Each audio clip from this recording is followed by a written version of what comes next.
നല്ല വൃത്തിയുള്ള പുൽത്തകിടുകൾ ഒരു മാലിന്യം കാണാൻ കഴിയാത്ത വിധം മനോഹരമാക്കിയിരിക്കുന്നു. അഗോഡ കോട്ട ഇന്ത്യയിലാണ്. ഇന്ത്യയിൽ തന്നെ ഏറ്റവും പ്രശസ്തിയും പൗരാണികവുമാണ്.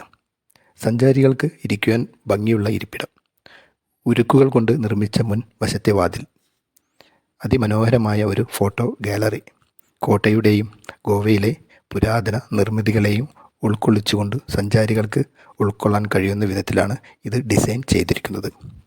ചെങ്കല്ലുകൊണ്ട് നിർമ്മിച്ച വീതി കുറഞ്ഞ പടികൾ, ഇതിലൂടെ വേണം മുകളിലെത്താൻ. ഈ വെള്ള നിറത്തിലുള്ളതാണ് വിളക്ക് മാടം. 7 മിനിറ്റിലൊരിക്കൽ പ്രകാശം പുറപ്പെടുവിക്കും.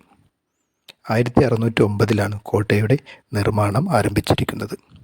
വെറും 3 വർഷത്തിനുള്ളിൽ 1612 കോട്ടയുടെ നിർമ്മാണം പൂർത്തീകരിച്ചു. അഗോഡ എന്നാൽ ജലം ആണത്രേ അർത്ഥം. പണ്ടുകാലങ്ങളിൽ ഈ വഴി പോയിരുന്ന കപ്പലുകളിൽ ശുദ്ധജലം ശേഖരിച്ചിരുന്നതും ഇവിടെ നിന്നായിരുന്നു.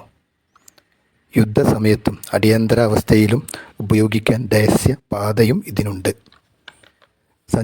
സഞ്ചാരികൾ അനവധി വരുന്നതുകൊണ്ട് തന്നെ നന്നായി സംരക്ഷിക്കപ്പെടുന്നു. പോർച്ചുഗീസുകാരുടെ നിർമ്മാണ മികവിൻ്റെയും ഫലമാണ് അറബിക്കടലിൽ അഭിമുഖീകരിച്ച് തലയുയർത്തി നിൽക്കുന്ന ഈ മനോഹരമായ നിർമ്മാണം. നിർമ്മിച്ച കാലത്ത് 79 പീരങ്കികൾ ഉൾക്കൊള്ളുന്ന ഒരു ഗ്രാൻഡ് സ്റ്റാൻഡായിരുന്നു.